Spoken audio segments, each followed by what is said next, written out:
So hello, we're with Professor Frank Schimmelfennig.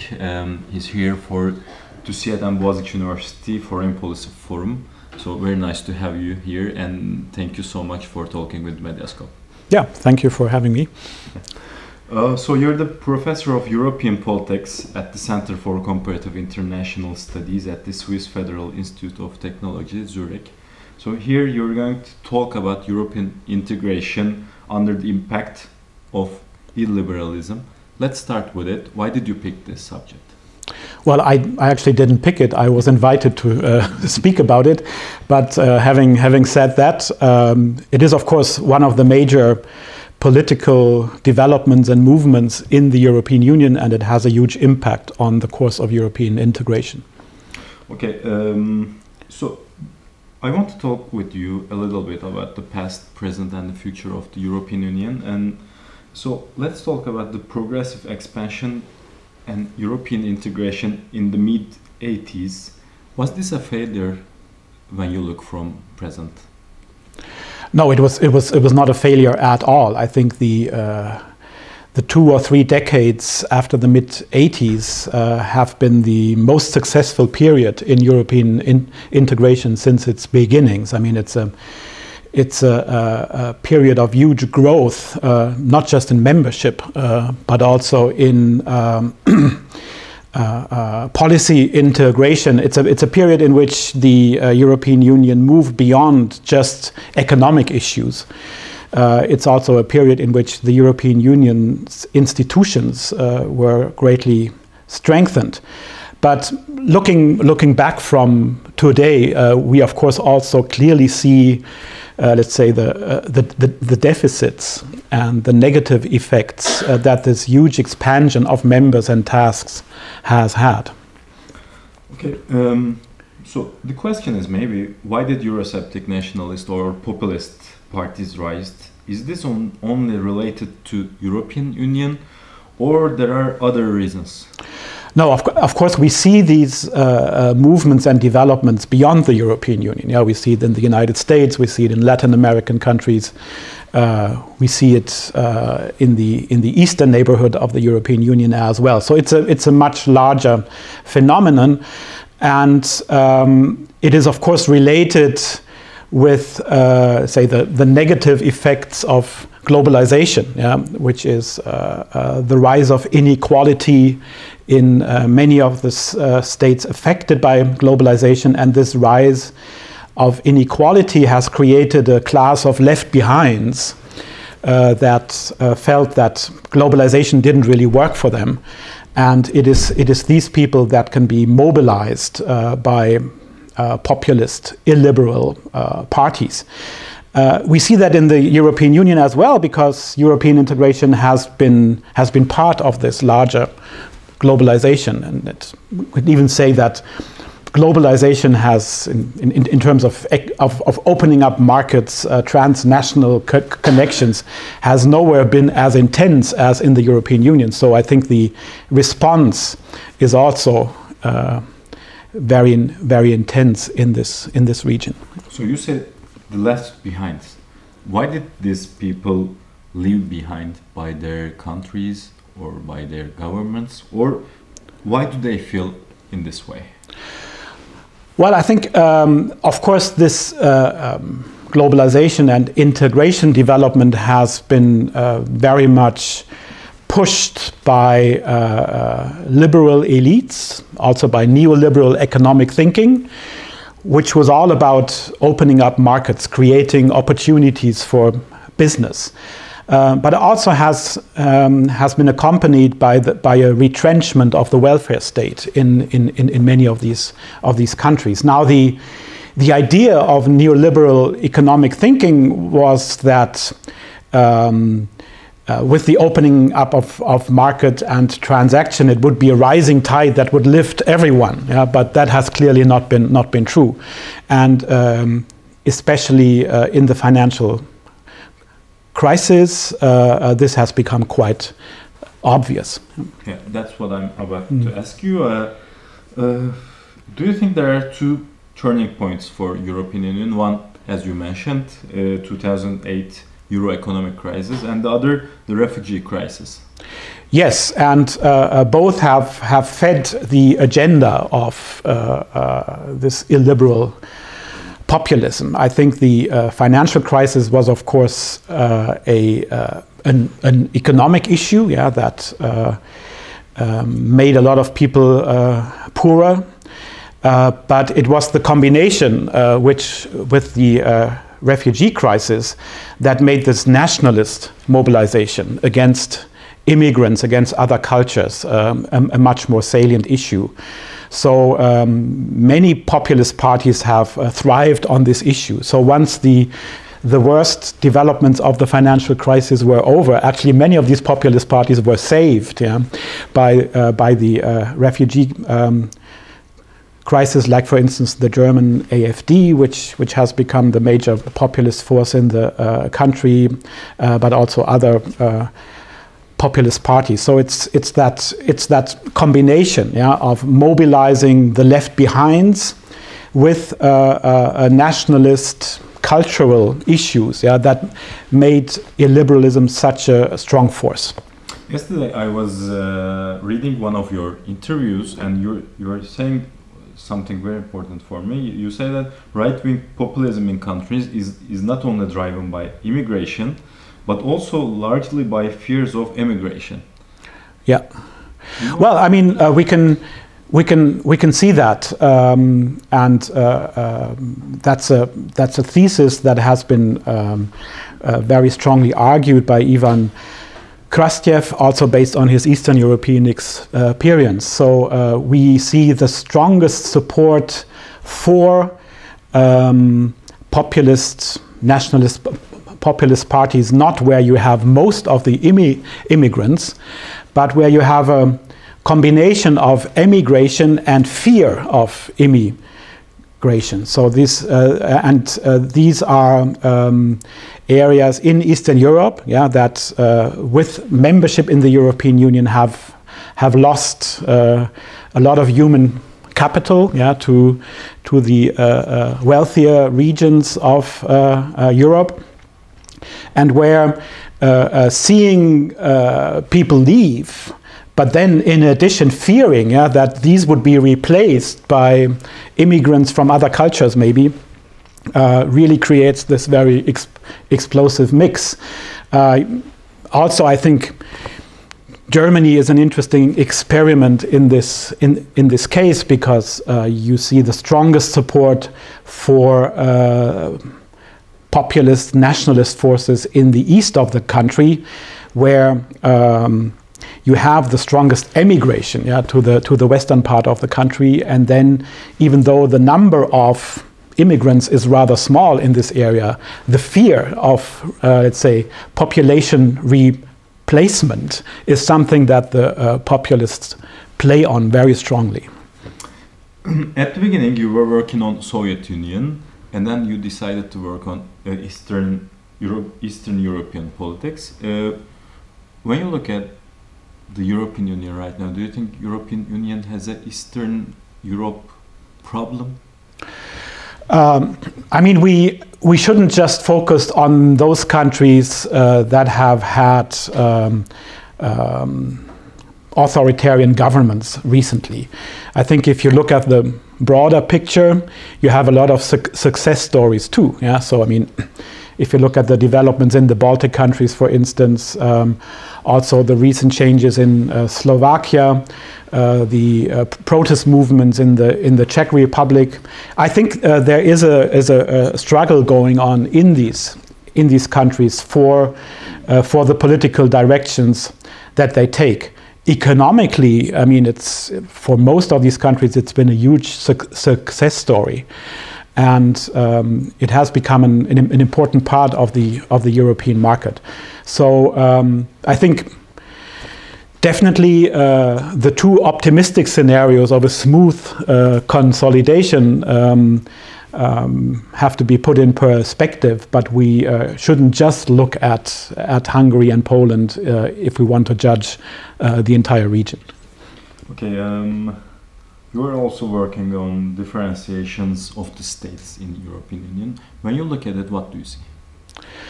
Well, so differentiation means that European integration is not the same for every state, and we have member states that do not participate in all of the European Union's policies, like the euro or Schengen. We also have non-member states that actually participate in some of the EU's policies, and as you know, Turkey too is a part of the customs union, yeah. So it's also differentially integrated into the European Union. You are living, Switzerland. Also is a member country of Schengen, has a lot of market access agreements, cooperates on Europol and a lot of other agencies. Yeah. So what we see is that it would be too simple to just look at the European Union in terms of either being a member or a non-member. It's really a network of policy regimes to which member states and non-member states are able to selectively in which member states and non-member states are able to selectively participate. And this has been a major development since the 1990s. It's a side effect of the massive integration growth that we've talked about at the very beginning, because a massive growth of integration also meant that many member states were not happy with all the developments, and the EU integrated a lot of non-member states that were not fit to participate in all of the policies. Yeah, but I think I mean, from my point of view, it's an important and healthy development, yeah, because it allows European states to participate in European Union policies according to their preferences and according to their capacities. You also tell that the attractiveness of EU as an international cooperation model has been suffering. So what will be the solution for EU? Well, sure. I mean, if we or what may be. Yeah, if we had talked, let's say, 20 years ago, yeah, the European Union thought first that it would really be the model of the future for global governance. That it was in Turkey it was like this. Yeah, sure. Yeah, that was. I mean, I remember the times when I used to come here and everybody was working on the Europeanization of Turkey at that time.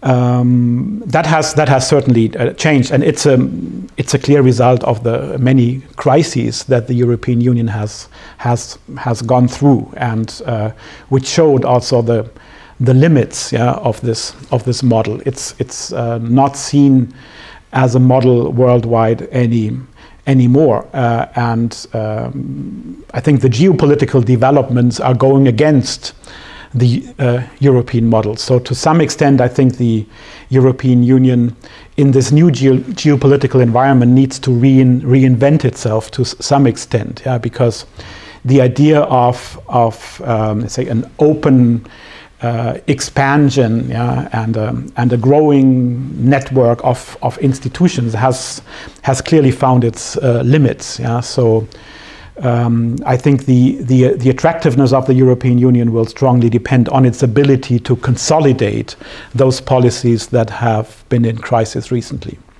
Okay, after the Brexit, a lot of people say that there will be Frexit and the other kind of things, that other countries are going to leave EU too, but this didn't happen, and it doesn't look like it's going to happen.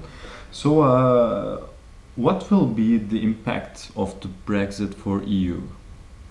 I mean, you're right to say that these concerns, yeah, that Brexit would just be the first domino stone, have not materialized, which I think first has to do with how Brexit has turned out. I mean, the utter chaos that it has created in UK politics is certainly not a model, yeah, that others would want to follow.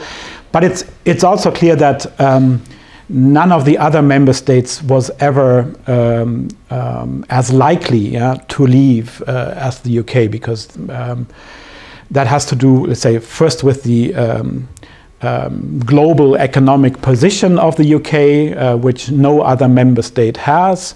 Also has to do with a different let's say, historical narrative and a different identity in the UK that we cannot see in other member states.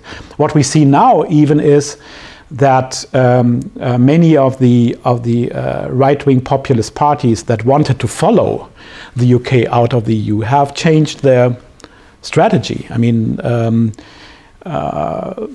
wherever you look, you find parties that have deleted, exit, from their programs and now want to work within the European Union for a different kind of European Union, and that's a major change. Otherwise, I think Brexit has actually, to some extent, strengthened the unity of the European Union. What we see, for instance, is an effect in public opinion. When the British voted to leave the European Union, it led to a surge in popular support for the European Union, because people suddenly realized, okay, there's something we can lose. We cannot be indifferent about it, and so it was a bit of a rallying cry also for the European Union. And I think it's quite remarkable how united the other 27 member states of the European Union have remained in the negotiations with the UK, quite to the frustration of the British government that thought it could play a game of divide and conquer and get a very good deal out of the Brexit negotiations, which it clearly hasn't. Okay, one last question about Turkey, of course, as you are in Turkey. So what will be the future of relations between EU and Turkey? Right now, you say that it's different for European Union in the next 10 or 20 years to enlarge, to get new members. And also Turkey doesn't have the intention to get an EU. So what will be the partnership form? So what's your opinion on that? I mean, you're right to point out that enlargement is not going to go anywhere. We will probably not see an official cancellation of the negotiations, but we will also not see any actual negotiations in the near future. And this is not just about Turkey, as we've seen. I mean, the French and other vetoes on the start of accession negotiations with North Macedonia and Albania show that the EU is just not in the mood for enlargement currently, because it has so many things to do with its current policies and members.